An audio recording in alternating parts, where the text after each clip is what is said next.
hot ones, kind of. A show with hot questions and even hotter wings.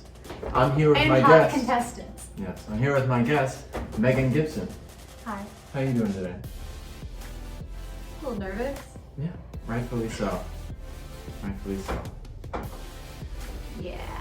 Well, so how do you normally do with spicy food? I'm actually not bad. You're really bad at it. I am much worse. So If I can make it through this without getting a bloody nose, I think it'll be a successful I mean, journey. this was not my idea, but I feel like I'm gonna handle it better. But I think you're gonna be more stubborn and you're gonna push through. So naturally, if I just really had the drive, I'd probably do pretty well, but I don't know how much my drive is. I'm not sure. Okay. Well, let's see how it goes. Let's get started with the first one. Okay. Who's asking who first? I will ask you first. Okay. So, for many years, you had a music career here in Nashville, being a part of popular projects like J1's Not That Far Away and placing first in Song-a-thon's songwriting competition. What would you say is the most and least enjoyable part of being in the music industry grind here in Music City? I eat first, right?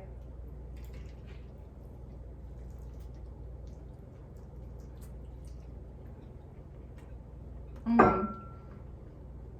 And we don't have chicken wings, we have these giant, I took a really big bite. yeah. I've been putting this sauce on my tacos for like months now, so this one's pretty easy. I think one of the hardest parts that I've experienced is the follow through of different music experiences. It can get very normal to get excited about a release and then kind of feel like things are moving slowly or it's not necessarily catching on. Not That Far Away was a really exciting one because the producer, J1, and I were able to get it on Tropical House Records on YouTube, which had hundreds of thousands of streams, which was really cool, but hundreds of thousands of streams honestly is not as impressive as over 1 million, and that's just kind of been the trajectory of the music industry. It's like kind of how many streams you have, and I don't know, the number, it's a huge numbers game. I think it always was that, but I think it's easier for it to be that expectation more so than when streaming wasn't a thing. So Yeah. And you don't have to eat the entire thing. oh, I mean, but it's our dinner. it is. Plus I always need my green. Well, we have many things to try to No, this isn't calm down. this isn't to mild the sauce. I just want Oh, okay. Whatever. yeah. Yeah, of course. Okay. Want to move on to round 2? Okay. So this one is a grapefruit, hot peppers, garlic, grapefruit, onion, carrots. I feel that one on my lips. Oh no, you're gonna do so bad. Yeah. Okay. I don't know which one I want to ask you. All right. So you've traveled to 49 states, Alaska, not to mention numerous countries. Alaska being the state that you haven't explored yet. What are you looking forward to the most about that particular state? And out of the 49 states, which one would you be okay with never visiting again? Well, I think it'd be really cool to see. I don't know. Does Alaska have the Northern Lights? I like this one. I know Canada does. If Canada does, I would assume Alaska does. That'd be cool to see I don't the know. Northern Doesn't Lights. Iceland definitely have the Northern Lights? I don't know. Okay. But that would be cool. I think also just seeing so much of the natural beauty that's been like untouched. I think that would be really cool. Depending on if we go in the summer or the winter, that'll kind of depend on what I want to do. But a state that I wouldn't mind not going back to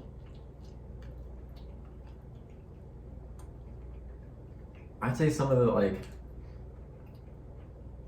Idaho or like North Dakota. There's like nothing in there. Okay. Idaho smelled like poop. So Idaho. The whole thing Idaho. just smelled like cow poop. Idaho's not the winner. Yeah. Parts of Pennsylvania smell like cow poop. Yeah. Well, Pennsylvania has some big cities. And Yeah, and you're a big fan of Philly cheesesteak, so Mhm. that's closer to that than. Yeah, but Anything else? Idaho I don't really care about. Yeah. Mississippi I also don't really care too much about. Okay. Well, I think the only thing we saw in Mississippi was a deli, so. Oh, and then a city building. That was enough. Mm-hmm. I think I was good. The Capitol building. Yeah, that was fine. Okay. This one's really good. This one's flavorful. So when we go to Alaska, will you do one of those Instagram pictures where I'm like holding your hand and you've got the phone? Have I ever done one of those? No, that's why I'm teaching you how to do it right now. Okay. So would you do that with me? Where your hand's gonna be here, and then you're gonna hold the phone, and then it's gonna look like I'm like wandering off into this beautiful piece of nature.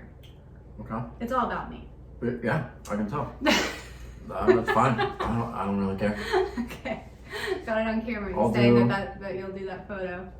This isn't because it's hot. It's just because I want to drink something. Yeah, me too. Sure. Okay. Number 3.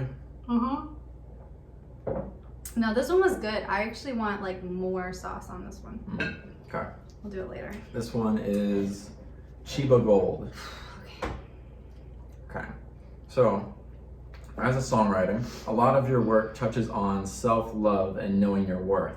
Concepts you've stated in the past you learned from your relationship with God. What can you say about the role that having faith intertwined with emotional intelligence has played in your life? Can you repeat that question, like just the last part? What can you say about the role that having faith intertwined with emotional intelligence has played in your life and the importance of it? Okay. So, I feel like the aspect of like my relationship with the Lord has impacted a lot of decisions that I've made and how to approach creating music. When I worked for an artist development company, a big part of that for me was to really like cater to the artist, and not because I'm trying to like get their attention or I'm trying to, you know, one up them, but genuinely I know what it was like to be the artist and wanting to show them like compassion and like that I genuinely care about them, because I think the music industry can definitely be a very difficult place with people that don't have other people's best interest in mind. Mm-hmm. So I think that was a big part of my experience with my faith kind of resonating through what I was doing in the music world. And when you're writing for somebody, you get to the heart of like what they're going through and what they want to talk about and all those different things. So I never really was in the mindset of I have to share Jesus every time I write with somebody, but I was always in the mindset of I want to respect this person, I want to value what they have to say, and I want to do that to the best of my ability. And oddly enough, I've never really been good at writing worship songs. I've always like wanted to make the melodies way too complicated because I just like singing melodies that are a little bit more challenging. And then I wrote one time thinking that it was easy to follow along with, and that was not the case. It was about a room of like 10 or 15 people, and some of them were musically inclined and didn't catch on. Worship songs have to be very simple for people to get. Yeah. So that just like wasn't something I was really ever great at doing. So. Cool. All right, next one. Yep. How did that one feel for you? That's fine. Yeah. These have all been fine. Okay. I'm starting to feel like these next few is when it's really gonna maybe kick in a little bit more. Maybe. I mean, we've had this one in the past, and the hot red habanero, and that really hasn't been too bad. I think the last 3 is when it's really gonna kick up. Stay tuned. Okay. Okay, so all right,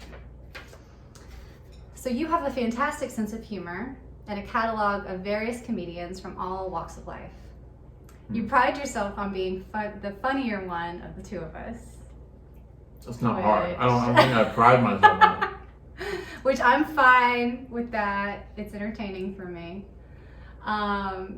Okay, with that being said, if you tried to pass off a comedian's set as your own to make me laugh, because there are some comedians that you think are really funny, and I'm just kind of like, eh. Which comedian's set would you secretly steal?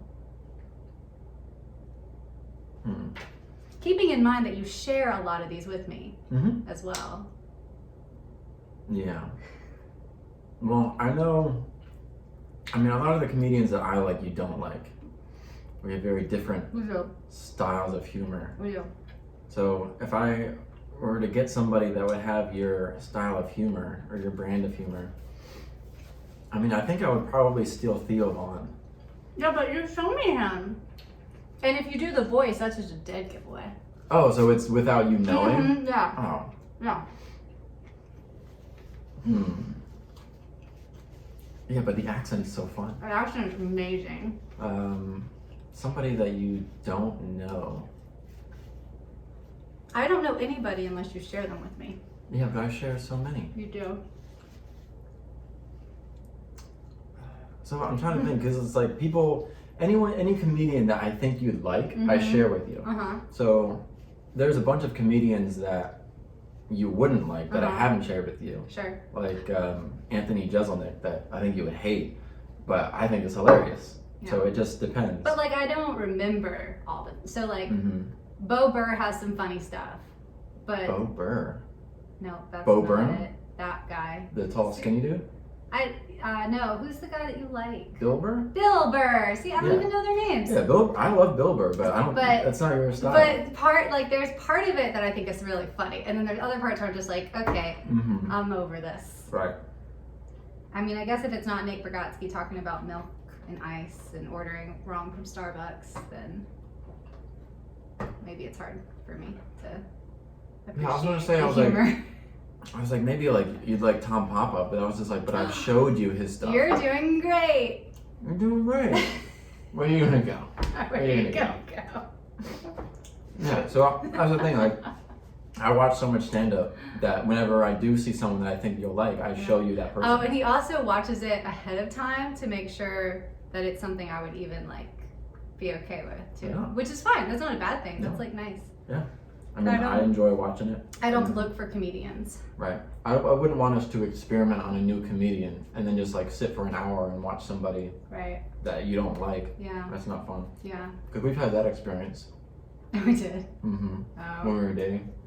Was it one of the first comedians that we watched? I don't know. He was making some religious jokes and you were like... Oh, what about the Italian guy? He's funny. Oh, Sebastian Maniscalco? Yes. Okay.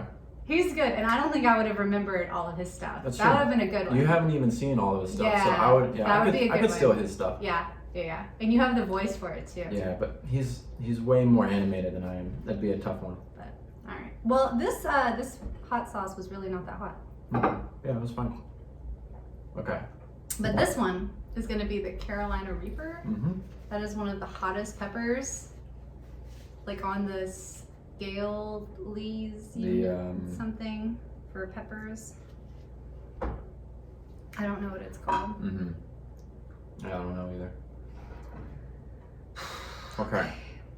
So, as you've pursued your passion, you've had a lot of different side jobs and projects, from waitressing and interviewing snow cone food trucks with 94 FM The Fish to various artistic startups and so much more. What advice would you give to the younger people out there who may also find themselves in that job no man's land while chasing their dreams?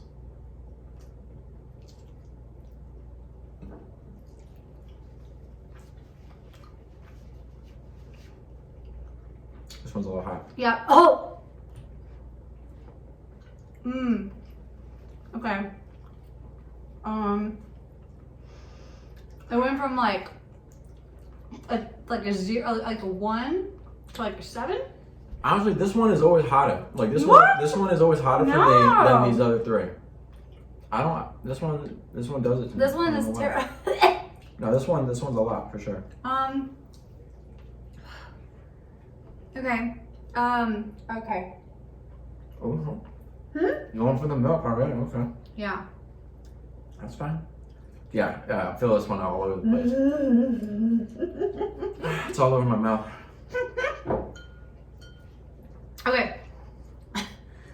So my advice, to make connections with people and to, oh my gosh. Okay, so make connection with people, yeah. To leave a good impression wherever you go. I feel like I have had a lot of jobs and they haven't always been in the industry I want them to be in. But when you go in the mindset of like, I want to make this place better than when I first walked in to the door. And I feel like that's a lot easier to do when you first start a job. When you're at it for a few years, it gets harder to have that mindset. And sometimes that just means you need to move on and leave and go to a different place. But I think while anyone is in a particular place, that they have the ability to make it better than when they first started. And I think the more relationships you build with people, the more you learn about different types of lifestyles and beliefs and all different types of personalities. And I don't think that's ever a bad thing. Okay. Oh. Good. Well said. Good words of wisdom.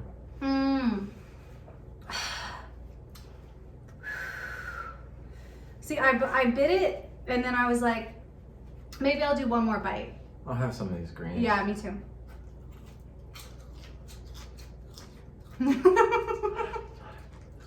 The bomb is next.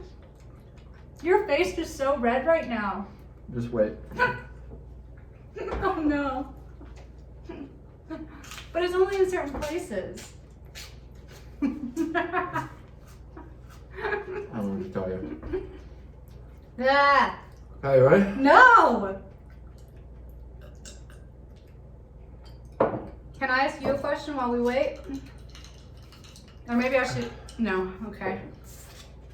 Okay. Let's do it. I'm not ready. My mouth is still burning. It's so coated. We coated this one way too much. Are we really doing this? Yeah. Oh, I was supposed to ask you a question. Okay. It's disgusting. Is this my last question for you? Okay. In a Facebook post dated all the way back to 2014, you are seen proudly displaying a certificate that deemed you Big Daddy. I know a few reasons why that title suits you, but can you elaborate on the meaning behind the title Big Daddy that you were crowned in 2014? I'm starting to cry. Why are you eating it again? I don't know. Here. It's What your are turn. you doing? It's your turn. Take it.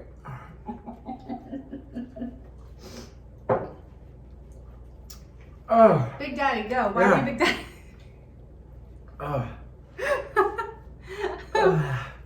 So,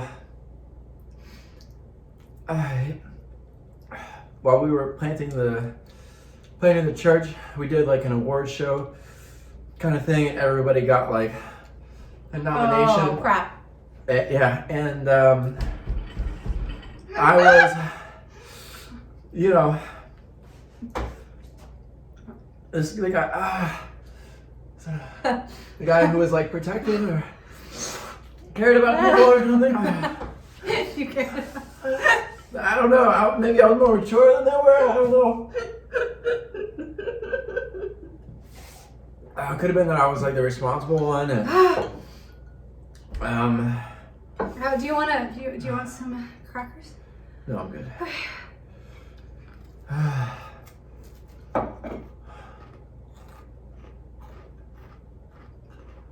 That's like it starts in the back and it comes up. It's all over my lips and the front of my tongue. Yeah. I feel it right up front. It's actually really nice. You should take a bite.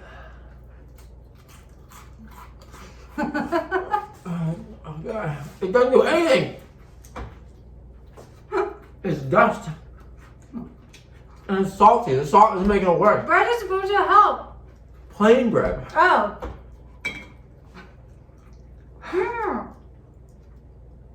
Oh, I'm crying. Yeah.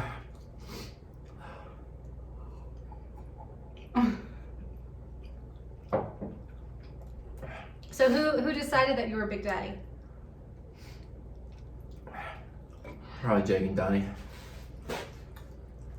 I mean, the guys, we orchestrated everything. We did everything on that mission trip. The girls didn't do anything. Oh. Oh God.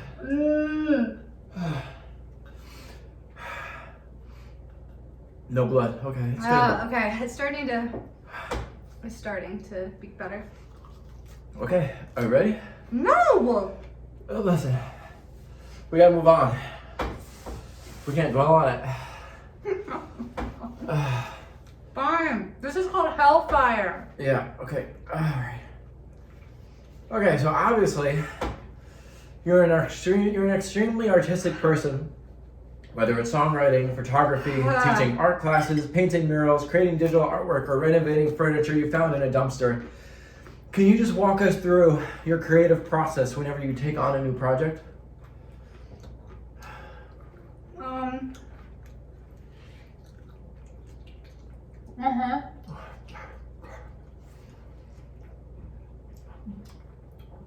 Oh.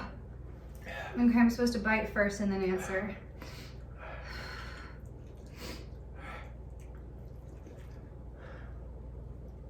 Okay. Why don't you do multiple bites? This is our dinner. I need to eat something.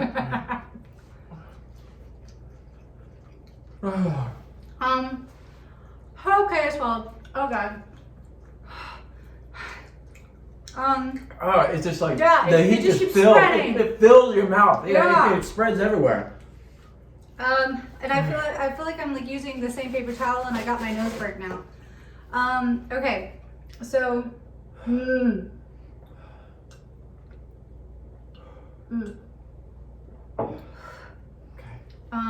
My creative process. YouTube's a big part of it. Mainly because a lot of what I do, I just kind of dive into it. So I watch YouTube videos. I learn how to do the skill to, you know, a beginner's ability. And then I just kind of go for it. So, example of like learning how to draw flowers. I wasn't really looking to draw flowers. I was at an art shop. I saw a book that was like, this is how you learn how to draw flowers. And I was like, that looks cool. It was on sale, so I bought it. And then realized that I could take the skills of what was in the book and learn further through like YouTube and different people doing different styles and kind of finding your own that way. So I think a lot of times I do things when I'm not necessarily fully prepared. I just kind of go for it and try to execute it to the best of my ability and see what happens. For our wedding, I think like the week before, or even less than a week before, I decided to make my own like photo backdrop and didn't know how I was going to do that. Measured my car, the length of my car, and went to Lowe's and found these like giant plywood boards that barely fit in my car, and just kind of figured out how to put them together and painted them. And my nose is like really burning right now. I know it goes up the nose. That's why I'm surprised I haven't gotten a bloody nose. I want to yet, ask you a question, a final because question. I definitely feel it in my nose right now. Okay, so in your earlier post-college years, gross. You can see it. oh yeah, gross. Uh, You lip-sang your way into the hearts of less than hundreds, but a significant number, thanks to your crowd-pleasing performance of Backstreet Boys and NSYNC. Do you see yourself ever performing a dance and singing number so intricate and moving ever again? Oh, for sure. Yeah? Yeah, we get the band back together. Jake, Donnie, all those other people? You remember. Julian. It's been a few years. Yeah, we got the band back together. I mean, it was less lip syncing, more dancing. dancing, Yeah. but I'd do it again. if the right opportunity came along, Yeah. you know, I'd be willing. Cool. Very nice. I'm all good now. Yeah, I feel okay. I feel Okay. okay. My nose is burning. my nose is still hot, but Everything else is fine. I don't think I got red, but your skin is coming back to I its was- normal I color. was really red. Oh my gosh, you were so red. So red. Yeah, you definitely have been tearing up a Yeah. little bit. Yeah. Cool. But good job. We did We it. did it. I've been putting this off for 4 months. Mwah. Oh, was that a good idea? No, it was a bad idea. That's why I thought it would be funny. That was a joke. Oh, I just... Everything I do is a joke. Great. Oh gosh, it's coming back up. Okay, cool. Cool. That Well, was thank fun. you. Thank you to Kind to of. Clay for buying us this Sure, thanks. amazing set. So Appreciate it. I hope you guys enjoy. Thanks for being a part of our wedding celebration, and you know, for the people who we email this out to. But Yeah. for everybody else, I hope this was fun to watch. It was fun to do. Sure. I'm gonna eat more of these because this is our dinner. This is our dinner. We will keep eating it. Yeah, and we're snowed in. We don't have many other That's options right. now. That's right. It's a snowstorm. So. All right, cool. All right, turn the camera off. Oh, you got it. So what are we about to do? We are about to do the Hot Ones Hot Wing Challenge. Okay. Why are we doing this challenge? Because somebody bought it for us on our registry. And why did someone buy it for us on our registry? Because I put it on our registry. And why did you put it on our Because it'd be fun. registry?